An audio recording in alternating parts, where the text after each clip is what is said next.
일단은 사실 시나리오를 보고 좀 고민을 하기는 했었던 것 같아요. 그러니까 좀 요소 좀 만화적인 그런 장치들이나 이런 것들이 좀 그런 것도 있었고, 그리고 내가 첫 주연작으로 과연 영화를 잘 이끌어갈 수 있을까, 잘 해낼 수 있을까에 대한 좀 고민과 불안함 때문에 좀 망설이다가 감독님을 뵙고 사실 저는 거의 확신을 가졌던 것 같습니다. 네, 감독님과 얘기를 해보고, 그리고 감독님의 생각을 좀 들어보고 나서 진짜 박광현 감독님이라면 내가 진짜 첫 주연작으로서 정말 너무나도 재밌는 작업을 할 수 있지 않을까란 기대감이 생기게 됐던 것 같아요. 그래서 진짜 한 채 망설임도 없이 네, 하겠다고 결정을 했던 것 같습니다.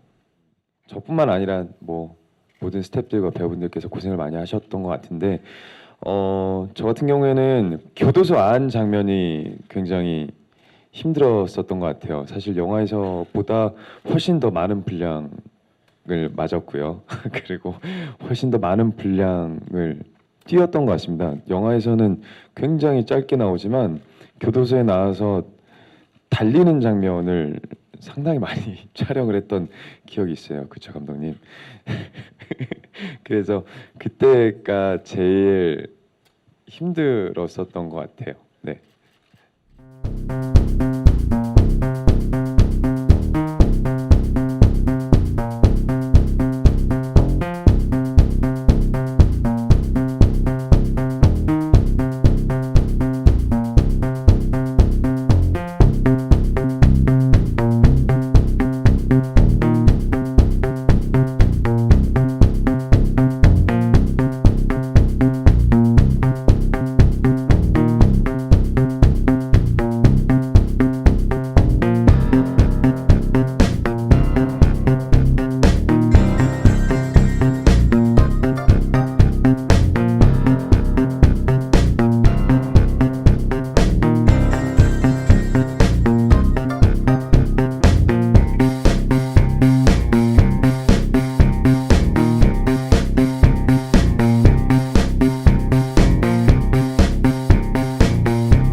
전 정말 죽는 줄 알았어요. 예. 선배님이 워낙 힘이 장사시잖아요. 예. 후반부쯤 되면은 좀 몸 이렇게 좀 싸움하는 어떤 그런 장면들이 있어요. 체력이 필요한. 예. 예. 근데 정말로 저도 살이 너무 많이 빠져가지고 네. 너무 그 약해져 있는데 지쳐 계셨구나. 이 통뼈에 한번 이렇게 부딪히면 정말 저 죽는 줄 알았어요. 뭘 드시면서 그 약 올리죠? 저는 저는 밥차 먹었어요. 냄비에, 밥차에서. 조그마한 냄비에 솔직히 다 넣어요 그냥. 물 조그마한 냄비에 다 넣어서 살 찌울 때는 이렇게 찌는 것이다 하면서 나는 빼야 되는데 실제로 영화이지만 그렇게 경험을 한 사람을 표현을 한 사람으로서 정말 아무리 생각을 해도 저는 2014년 14년? 4월 16일 그곳으로 가고 싶다는 생각밖에 안 드는 것 같아요. 네. 네, 뭐 공공의적 강철중 같은 경우는 뭐 인간 자체가 기승전결이 없는 인간이고 감시자들 같은 경우는 어떤 뭐 자기가 해결할 수 없는 위치에 있는 소극적이었죠. 감시를 하고 정보를 넘겨주는 역이라면 이번 형사는 사실 뭐 사건을 뭐 해결하는 것보다도 이 고수 씨 대호의 어떤 에 대한 연민 뭐를 갖고 그 이 사건에 대해서 애착을 갖고 끝까지 놓지 않으려고 하는 치밀하고 계획적이고 또 뭐 또 부드럽기도 하고 그런 캐릭터의 형사 같습니다. 네. 일단 연기할 때 어색해 보이면 안 되겠다라는 생각을 굉장히 많이 했었는데 아무리 잘해도 저는 어색하더라고요. 본인이 느끼기엔 네. 네. 그리고 그냥 좀 설득력이 있어 보여야 되겠다 싶어서 이제 감독님께서 좀 더 차갑고 이지적인 이미지로 머리를 잘라보면 어떻겠느냐라고 제안을 해주셨을 때 굉장히 짧게 나오더라고요 머리가. 예. 그게 일단 어떤 보여지는 캐릭터적인 이미지로 많이 도움을 받을 수도 있겠다라고 생각이 들어서 머리 처음으로 짧게 잘라봤습니다. 잘 어울리셨나요? 저는 잘 모르겠는데 네. 잘생쁨이 느껴지신다는 그런 얘기를 조금 듣긴 했는데 잘생기게 예쁨. 감사합니다. 예.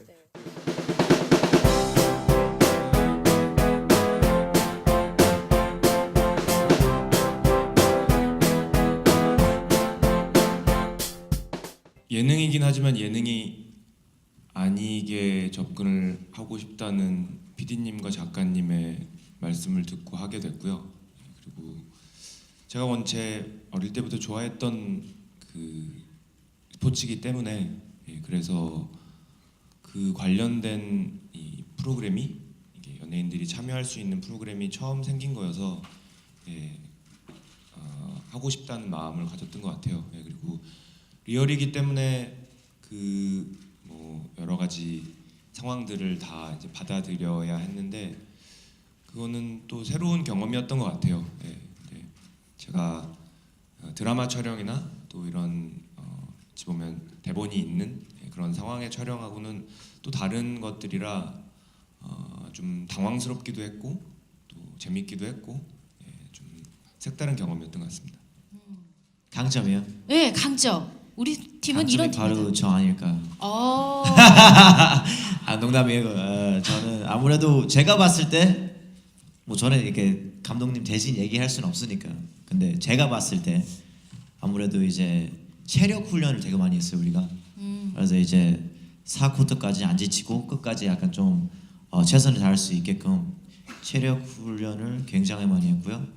아무래도 자유투 연습도 되게 많이 했어요. 우리 팀의 준서 형님이라고 아마 전 출연진 중에 제일 좀 키 크신 분이 있거든요. 그래서 파울 많이 당할 거라고 예상해서 자유투 연습도 많이 했고 그 다음에 수비 연습도 끝까지 약간 안 지치고 따라 다닐 수 있게끔 수비 연습도 많이 했고요. 제가 좀 실력에 비해 많이 과대포장된 소문들이 있는 것 같아요. 그래요? 네, 엄청 다들 잘한다고 너무 잘한다고 그렇게 생각들은 하시는데 정작 감독님은 저한테 바보라 그러시거든요. 네, 그래서 예, 바보 맞습니다, 진짜. 왜 어떤 점에서 그렇게 좀 바보 같은가요? 이해력이 떨어져요. 농구를 그렇게 좋아하시는 이유가 있을 거 아니에요? 네, 농구는 아무래도 또 저희가 이렇게 일하다 보면 스트레스도 많이 받고 또 이렇게 좀 해소를 못하고 넘어갈 때가 굉장히 많아요. 근데 농구는 아무래도 몸과 몸이 부딪히고 이렇게 좀 어떤 강렬하게 표출도 할 수 있고 그러면서 스트레스를 좀 잘 풀 수 있는 그런 스포츠인 것 같아요. 그리고 아무래도 공을 튀기고 뛰어다니고 이렇게 그물망에서 공이 들어갈 때 소리도 나고 이런 모든 소리들이 다 이렇게 리듬감 있게 움직이기 때문에 그 코트 안이 굉장히 시끌벅적하지만 굉장히 리드미컬하고 재밌는 그런 스포츠라고 생각이 들어요. 그래서 하면서 이렇게 스트레스가 많이 풀리지 않나. 그래서 농구를 떠나지 못하고 있는 것 같아요.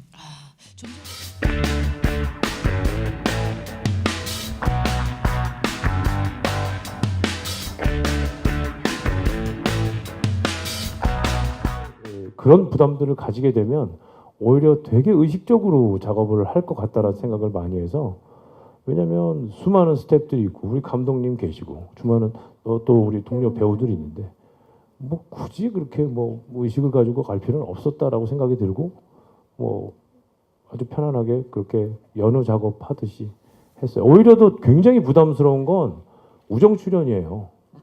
왜냐하면 분들은 뭐 할 때 야 와서 그냥 아유 한 이틀만 놀다 가 뭐 이러는데 어떻게 놀아? 그리고 시나리오에서 이렇게 있는데 아무런 정보가 없고 만회할 씬이 없어요. 그 씬밖에. 그게 훨씬 더 어려워요. 예, 실은. 그렇다고 해서 뭐 이번 해빙 작품에 제가 했던 역할이 쉽다가 아니라 동료분들하고 많이 어울릴 수 있고 같이 이렇게 호흡할 수 있어서 그런 부분들에 대해서는 다 놓고 그리고 그런 의식들도 조금 많이 버리고 가는 그런 작업이었던 것 같아요. 네. 근데 이 시나리오를 한 장 한 장 넘기는데 이게 진짜 그 뭐라 그럴까요? 여름날에 에어컨 안 들어오는 방에서 낮잠 잤는데 이제 되게 가위를 눌린 것 같은 그런 느낌으로 이렇게 꿈에서 깼다 또 잤다 근데 또 가위였다가 막 이런 느낌이 들었었어요. 시나리오를 읽는데 네. 시나리오 자체가 굉장히 그 눅진하고 끈끈한 근데 서늘한 그런 느낌이 있어서 한 장 한 장 넘기면서 이게 과연 실제인가 아니면 이제 이 주인공의 시점인가 뭐 이런 것들에 대해서 굉장히 고민하면서 있다가 마지막에 이제 시나리오를 다 보고 아 이거는 내가 꼭 해야겠다. 꼭 감독님을 한번 뵙고 싶다라는 생각을 했었습니다. 정말 등이 이렇게 흥건하게 젖는 그런 느낌의 시나리오였어요. 제가 그 선배님과 아직 어색한 와중에 저도 모르게 선배님 그 의사 가운 입고 계실 때 선배님 손이 너무 이렇게 선배님이 그날 분장이랑 이런 걸 하고 딱 나오셨는데 이 손이 너무 의사 같으신 거예요. 그냥 어떻게 보면 이렇게 전체 완성이었어요. 그래서 그 다음부터 선배님 근데 진짜 너무 손이 의사 같으세요. 정말 내과 의사시긴 하지만 수술했을 때 너무 잘 어울릴 법한 손이어서 그리고 사실 저는 선배님을 처음 영화사에서 뵀을 때 제가 못 알아뵀거든요. 너무 사람 감량을 많이 하셔서 예. 그래가지고 그때부터 이제 어떤 선배님의 이 어떤 캐릭터에 대한 기대를 하고는 있었는데 이제 현장 세트장에서 이제 그 내과 세트에서 딱 만났을 때 아 역시 어쩜 저렇게 손까지 의사처럼 생기셨을까. 이래서 조진웅 네, 하는구나 네. 라는 걸.